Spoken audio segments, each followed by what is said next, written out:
It is 5 minutes on top of the hour, and welcome to the Green Economy, where we discuss sustainable development. It's Smart 24 TV, where we drive business, channel 320 on GOTV and 372 DSTV. On today's topic, we are discussing green economics for sustainable development, unlocking Uganda and Africa's potential.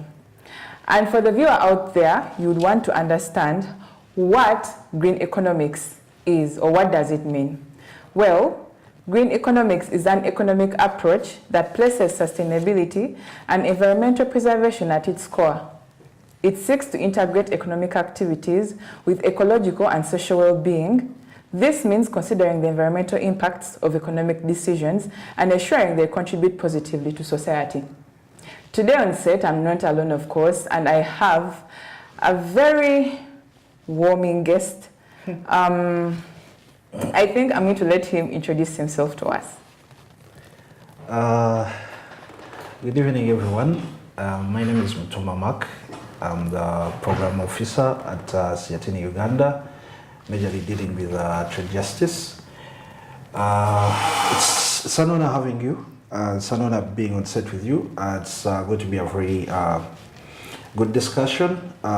Between you and I think it's going to be something that we as all Ugandans should be interested in, and as we move forward, we shall unfold more and we shall have the conversation that we need to have. Thank you. That was a very good introduction. So, Mr. Mutumba, in your own context, let the Ugandans out there understand what are green economics, or what is green economics? Green economics, I pretty like the introduction and the way you defined it.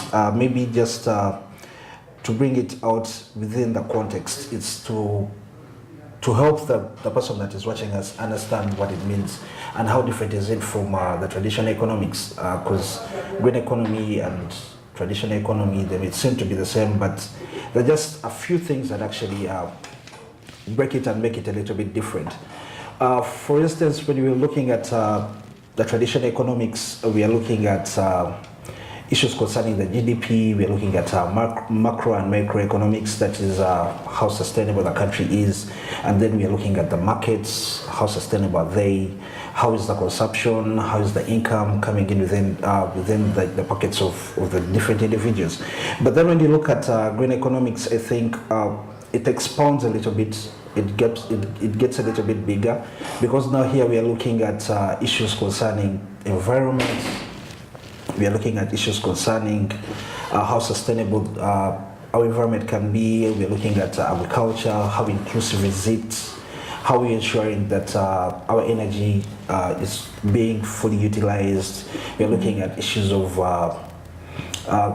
climate change. We are looking at issues concerning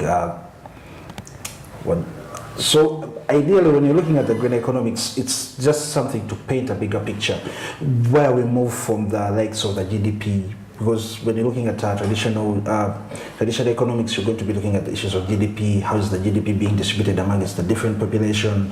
So now here we are looking at the wider concept, the holistic version of it. How do we ensure that as much as income is entering the pockets of the people, we are still looking at... We are still saving the environment from which we are getting this money. Yes.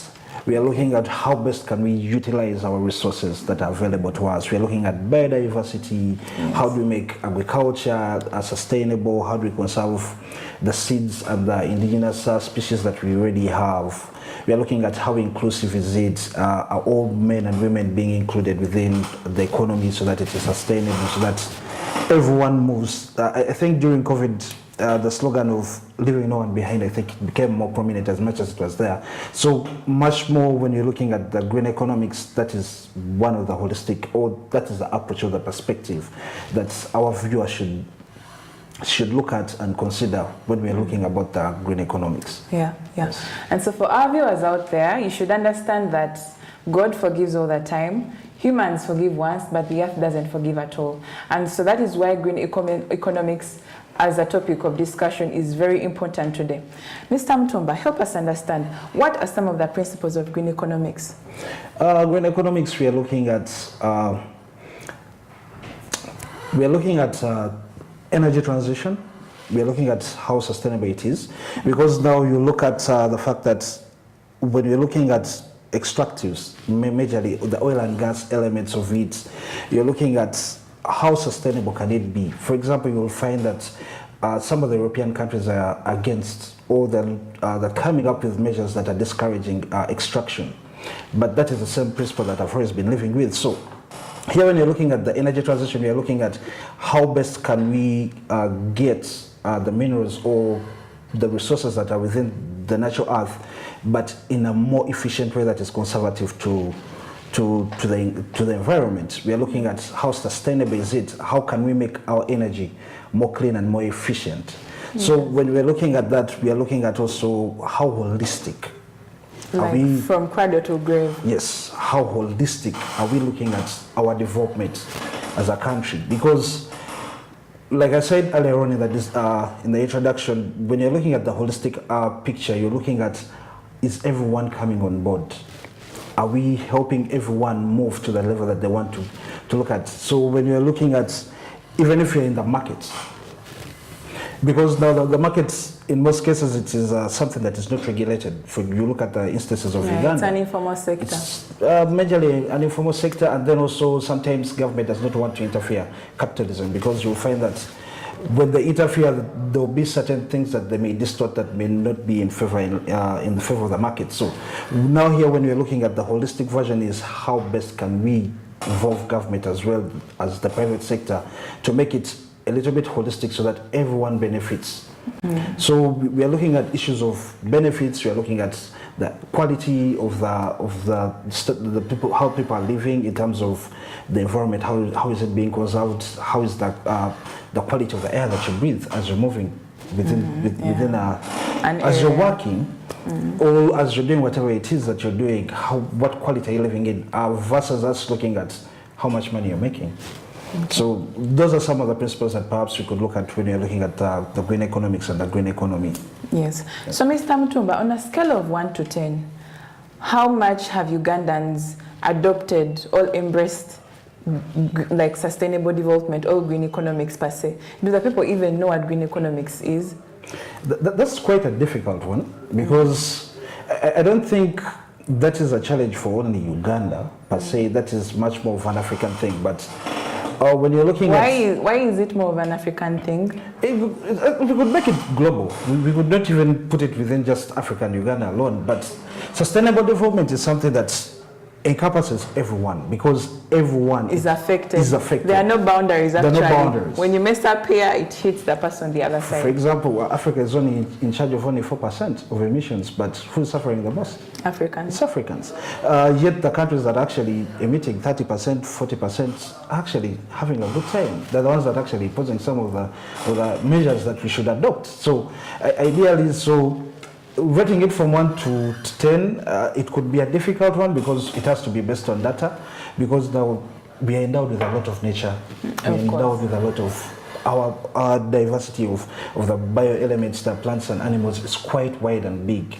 Okay. So putting it on a scale, it may be a little bit limiting unless you're saying that we're looking at urban areas, which may be a difficult one to determine. That will be segregative of us. Yes. Away from that, let us draw a contrast between the traditional economics and the green economics, because someone will actually want to understand what is this green economics like, and how is it very far from, or how is it very far different from the traditional economics, or the way the economy has been running in the olden days?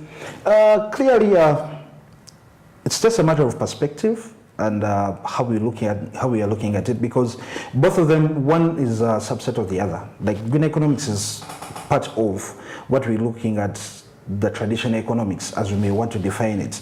The only difference is what it encompasses, because now for green economics it's much more of creating systems and practices that are going to be able to create the ones that are environmentally friendly. Yes, the environment that you want to live in. So ideally, when you're looking at that perspective, like I said, you're looking at the holistic element of it. Now it gets beyond GDP. How is the GDP growing?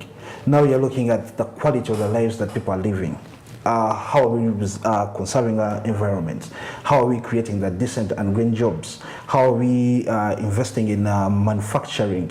How are we looking at value addition? How are we dealing with the elements of energy transition and how the processing of some of the natural minerals? So it goes beyond the elements of our GDP is growing or our debt is growing. So we are looking at some of the elements through which maybe we can finance our development in a way that still makes it eco-friendly. So when you're looking at that perspective, it becomes wider than what traditional economics actually looks at. Yes. So I don't know whether that answers your question. Yeah, it makes sense, because for traditional economics, you're basically earning money. Yes. And whether you're producing wastes that are going to destroy, that's not your issue. Yes. As long as you made the profits, that is what is important. And then for the green economics, you're very careful from where you get the raw materials, how you get them, transportation to the factory, and then the wastes, and then making sure you use less energy. Exactly. And then the wastes still come back maybe to not destroy the environment. We could look at it as the circular economy. Yes. So the mechanisms around it. Okay, all of this together, do you think that the Africans, the Ugandans, the globe is patient enough to make sure that they have green economics in place? Because if you look at our country right now, or if you look at the world right now, things are changing, or events are happening at a microsecond. For example, there are countries, actually you and I, or maybe any other individuals are working. You don't really have the time to pause even just for a minute to wonder, okay, yes, I'm taking water in this plastic bottle, but where is it going to end? Maybe they're using these syringes. Where are they going to end?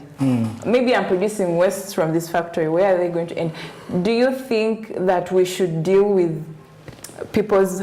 Do we need a very big mindset change among the people before we decide to go in the green economics? Because ideally, I don't want us, maybe the stakeholders or maybe the government officials, to be struggling with a group of people enforcing green economics, yet the people are not ready to take part of it since they're not patient enough. Patience, we will look at it in a perspective of what we want to define as patience, because ideally, you'll find that most of the people, they may not necessarily see it or encompass it, but like you said, the element of mindset change is something that we have to envision, because when you look at the policies of Uganda and how Uganda is actually now beginning to define the fiscal elements around it, let us talk about the budgets, let us talk about the taxation, let us talk about development as a whole. You're seeing a strategic change or a political willingness whereby you're seeing our leaders coming out more prominent to speak about the need for us to pay attention to what the climate is actually happening. So the issues of climate change are actually now becoming more vivid. For example, you look at how the roads are being done downtown. You get it? So you're seeing that even the way that they're being constructed now, they're envisioning, how do we manage the water?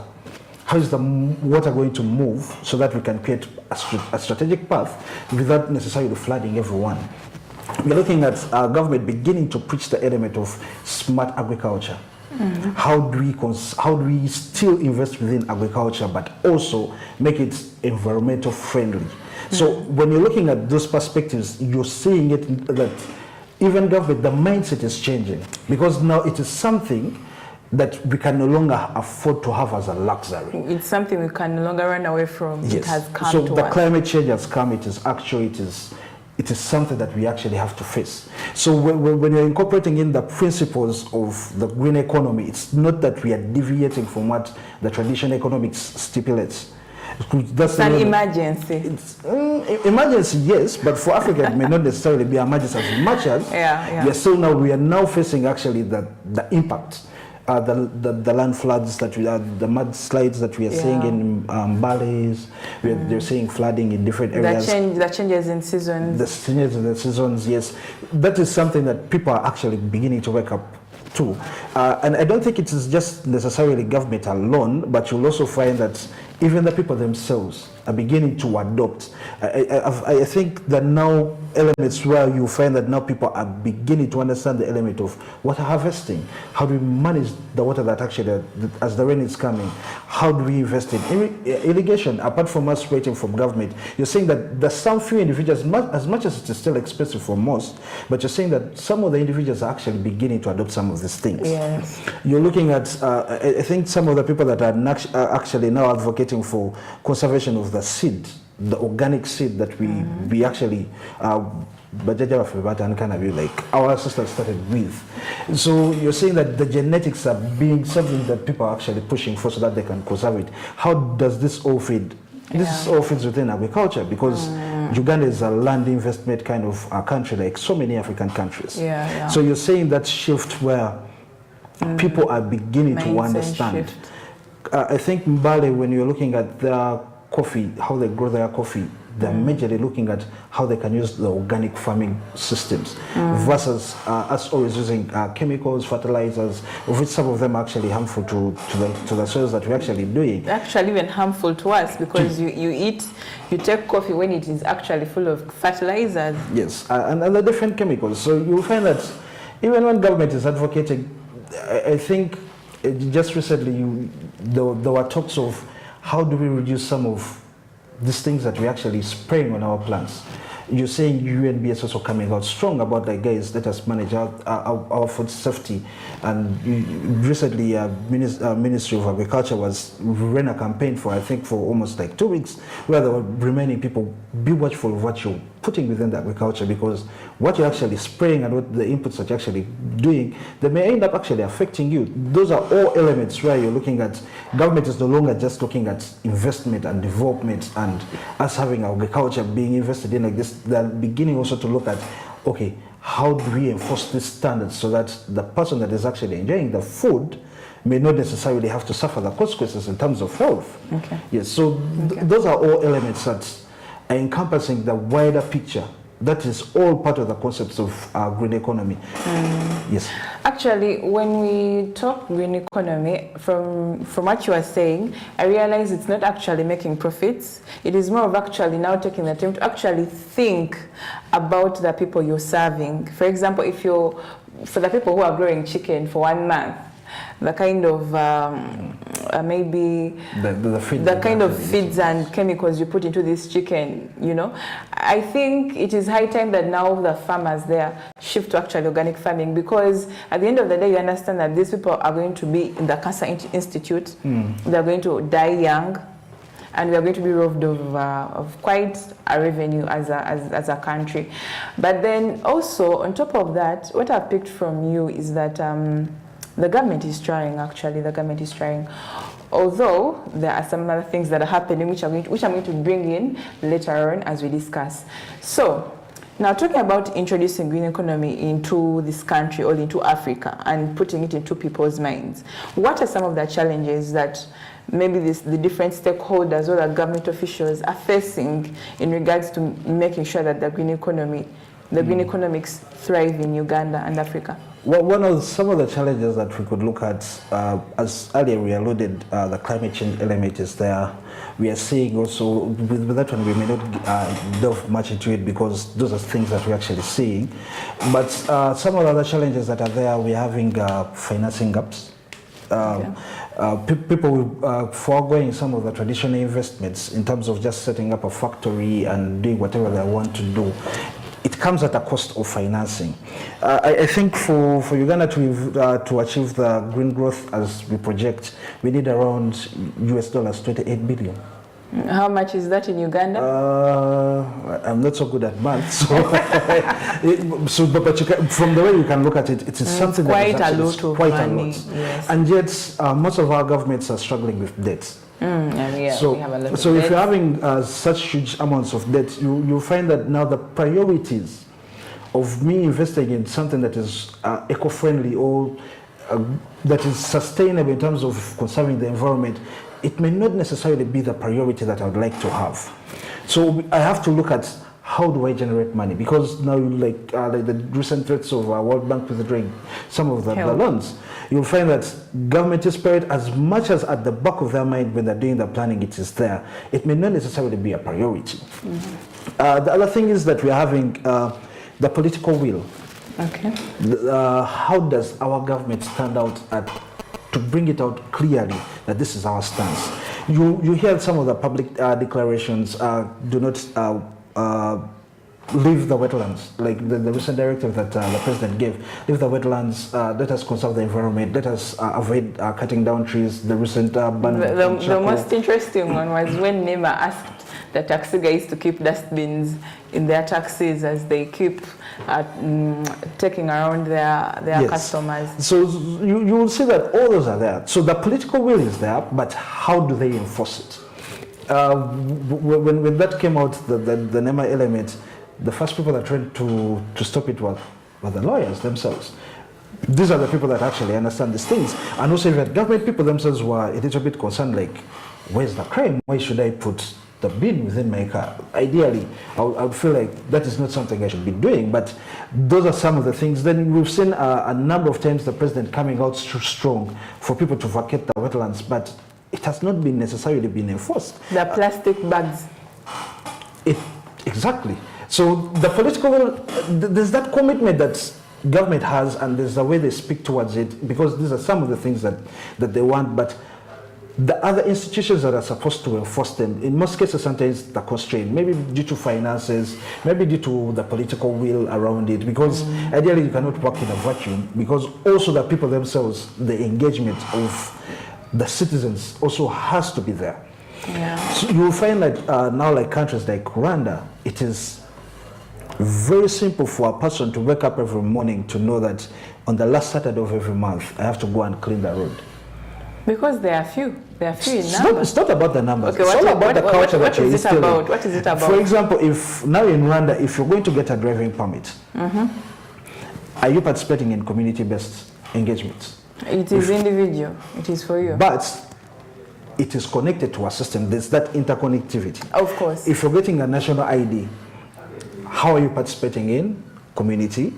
You're legalizing your life. You're legalizing your living. You see, but there's that interconnectivity. Of course, you get it. So yes. Those are some of the things that perhaps you need to adopt. So like when you find out the culture of Uganda, it is different. In Rwanda, you'll be very scared actually to throw a polythene bag from a street on the ground, because you're sure you may end up getting 2 weeks or getting heavy fines.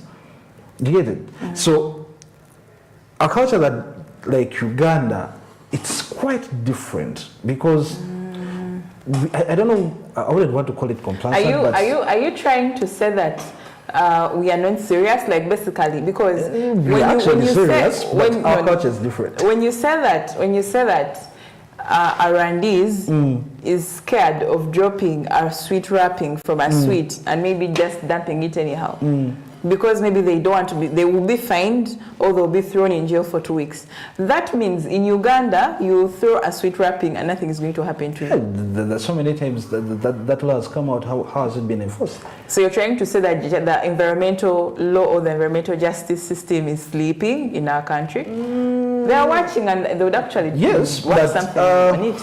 Sleeping, not really, but I don't think they have the muscle to enforce. When you say muscle, is it they lack the labor? The labor may be there, but when you look at the countries apart from Kampala, the urban centers within Uganda, apart from Kampala or the metropolitan area, how many officers are deployed elsewhere? Environmental officers? Not even environmental officers. I don't think the KCC people that are actually enforcing some of the directives, like fighting the vendors, are actually like environmental officers. But also when you're speaking of the environmental officers, how many do we have within the country? How many do we have that are actually certified, that can actually sit down and enforce? How do we empower our police actually to begin enforcing some of those things? Because those are some of the things that will help us also change in terms of culture. Without dealing with that a lot, we also look at the infrastructure within the country. When you're looking at the infrastructure, both within Africa and within the country, you'll find that the biggest number of people actually do not have access to electricity. I think on African standards, they're not connected to the national grid. Yes.